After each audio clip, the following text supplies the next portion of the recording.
What's up, viewers? It's Calvin and Sam here with another review and discussion. For this time, we're going to review The Walking Dead Season 6, Episode 3.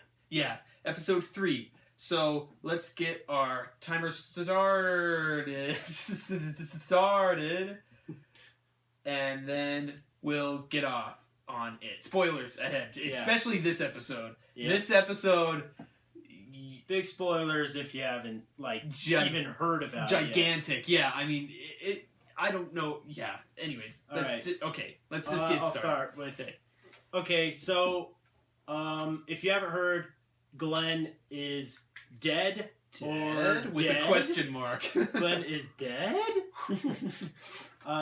So this episode, it all kind of revolves around sort of Glenn dying, and from what it looks like, Glenn it just kind of focuses on Rick's group. Yeah, it's the group from the first episode. Yeah, it's Rick's group getting back to Alexandria, and the herd is right behind them.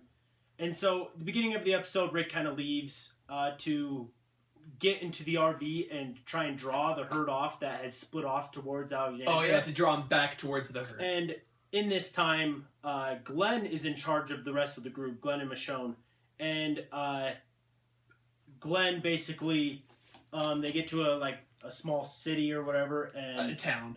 Yeah. Glenn and Nicholas, they go off on their own to divert all the zombies. Because they get trapped in a store or something, or in a certain area because there's so many zombies. Yeah. And so Glenn and Nicholas go to set a building on fire so that they can draw the zombies away and everyone can get out safely. Yeah.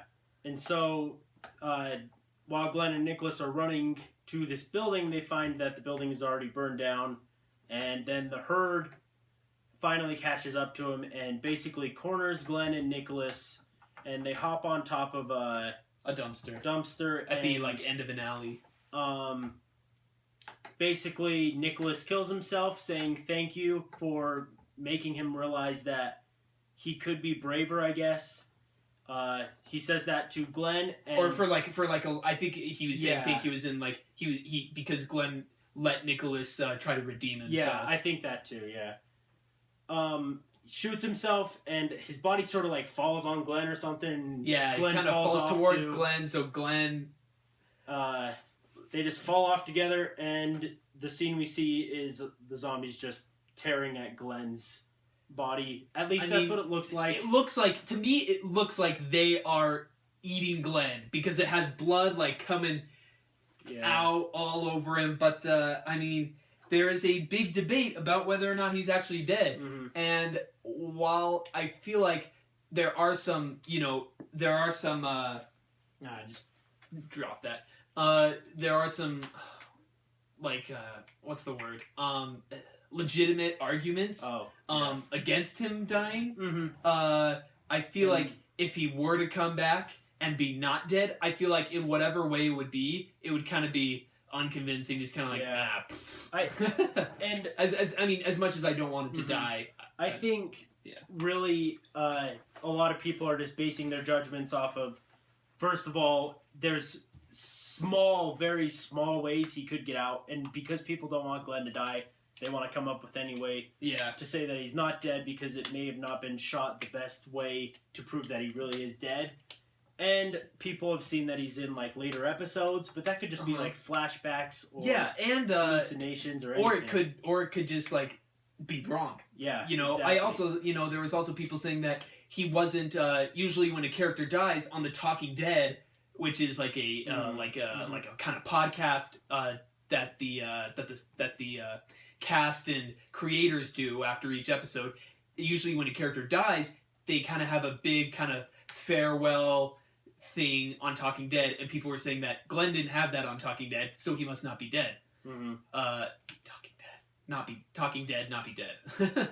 So I mean, I guess we'll see on Sunday, but I feel like that he should be dead as much as we probably won't even find out actually this Sunday, because this next episode, rumor has it, is it's going to be revolved around Morgan and his past, I guess, how he became this skilled ninja fighter and stuff. Oh, that would be interesting. Oh, so it's not even like going to Alexandria again. It's like Morgan. We've heard it's going to be a lot of flashbacks to Morgan. Oh, okay. That sounds like a good episode. Well, that's cool.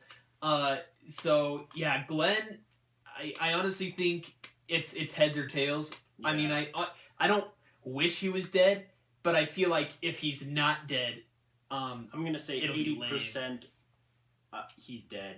20% he's alive. Even though I really do want him to be alive. Yeah. I mean, dead. It's just I mean, they haven't really had a big main character because like Glenn was part of the originals, I guess. But he wasn't part of the original group. He met up with them in the prison. No one from the... I can't remember who the last person from, like, the original group to die was. It was probably, Or Lori? No, Andrea, wasn't it? Oh. Did Andrea die after Merle, or before? Because Andrea... I think it was, Because next to... Back-to-back episodes, I think. I don't know. It's not important right now. But, it's just, if Glenn dies, it's big, you know? Mm-hmm. So, I guess we'll see. But, I mean, other than Glenn, we had several other characters die. I mean, there was just kind of it was Michonne, Glenn, Nicholas, Heath, and just kind of a bunch of other Alexandrians. And, they pretty much all died. except for Heath, Michonne. And the other, Heath's friend, the other, black guy that... Oh, with the broken leg? He got shot. He got shot by one of the Alexandrians. Oh, he did? Yeah. I couldn't really tell what happened to his leg. Is that what happened? It was when the zombies were coming up, and that one guy got scared and ran off. He shot his gun, and it shot him in his leg. Oh, okay. And I didn't really catch what happened, but the way these extras. Mm-hmm. The ways they died were like the most cliche, lame ways they could have died. The girl with the broken ankle trips and falls. The one guy's trying to climb up the fence, but then they pull him back down. I just feel like in a moment, in a life or death I mean, maybe the broken ankle girl, about that one, but the guy climbing up the fence, I feel like in a life or death situation, your muscles would be pumping. And you would be so full of adrenaline that that zombies with decaying muscles and flesh, just I feel like even 3 or 4 wouldn't be able to hold someone who is I am not gonna die. I mean, obviously it's it's a TV show, but I mean it's just and so zombies, it's unrealistic. It's going to be an unrealistic TV show because you have zombies. But I just feel like the way some characters die is just so unconvincing because I feel like if I were that person, I would be struggling so much harder. Mm-hmm. Yeah. So we had Nicholas's death also, obviously, with Glenn, and like we said, he shoots himself, and that kind of just ends it right there with Nicholas, which I'm kind of happy I was kind of surprised, but I mean, it is kind of... Yeah, because even though Glenn was trying to bring back Nicholas, I didn't ever really like him, even... Ever since he let Noah die, yeah. I mean... He's just... He was such a boring character, I felt like, too, especially with his... boring face, I guess. And every time he'd see zombies, he'd just be like... Yeah. So, Nicholas dies, and then... that's confirmed. Heath and Michonne, it seems like they were kind of having some conflict throughout the episode, but they kind of took care of it when Michonne starts talking and saying the stuff that they've gone through, and just more explaining on how the Alexandrians haven't gone through anything compared to Rick's group has. Yeah, I mean they haven't been through the intensity and kind of traumatic experiences. I mean, they've still had an experience, living in this apocalyptic world. The Alexandrians have just had a different experience. Because, I mean, there's even 2 different types of Alexandrians. There's the ones who have, probably never gone outside the walls. And then there's the guys like Heath who go out on runs, for weeks at a time. And so, I mean, Heath he does kind of know what it's like. I mean, Yeah. he's probably seen friends, and I don't know about family, but he's probably seen friends die on these supply runs.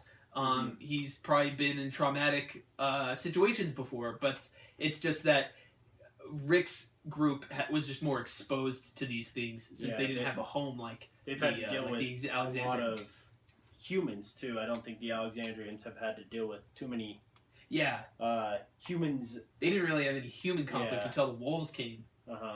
Not big ones. At least that we know of. Rick, he's been Cut his trapped in hand. the RV, and he cut his hand earlier on a zombie. On a knife stuck in his Yeah, and it looks like he may be infected or something. He's kind of like just watching his hand the whole time, and he was about to tell the group he's nursing something. it and stuff. But then he was attacked by the wolves. That Morgan let go. That was. Oh, really? It was those wolves? Yeah. Oh, I didn't notice. So that's interesting because a lot of people wondered, will Rick retaliate and kill those wolves? But I guess don't think that's did. much of a question. So I guess we'll now do our final reviews. I'll give this episode a 9.5. I mean, this episode was exactly what I want to see from a Walking Dead episode. It had like drama. It had tons of zombies. It was high stakes. It had deep interpersonal character conflicts. The only thing holding it back from a 10 are the cliche character deaths, and I think when it would cut to Daryl and Abraham and Sasha, they're kind of weird. I don't know what was going on because Daryl like left, but then he came back. I didn't really know what happened. So that holds it back from a 10. But 9.5, I thought it was an awesome episode. I'm going to give it a 9.52. I think 9.52. Also, Getting technical. just because it's super extreme episode, lots of zombies and crazy stuff going on. You don't know what's going to happen next. Really cool kills, like Rick when he shoots through the RV and kills all those wolves. That was really cool. Just a lot of cool killing and stuff in it. I felt like the scenes in the pet store were a little dry though. And they could have made that go by a little faster, but other than that, I thought it was great. Well, thanks for watching this episode of our episode review and discussion. If you liked it, like the video, subscribe if you want to see more. Look for our other Flash and Arrow review and discussions coming out within the next couple days. We'll see you next time. Thanks. Bye.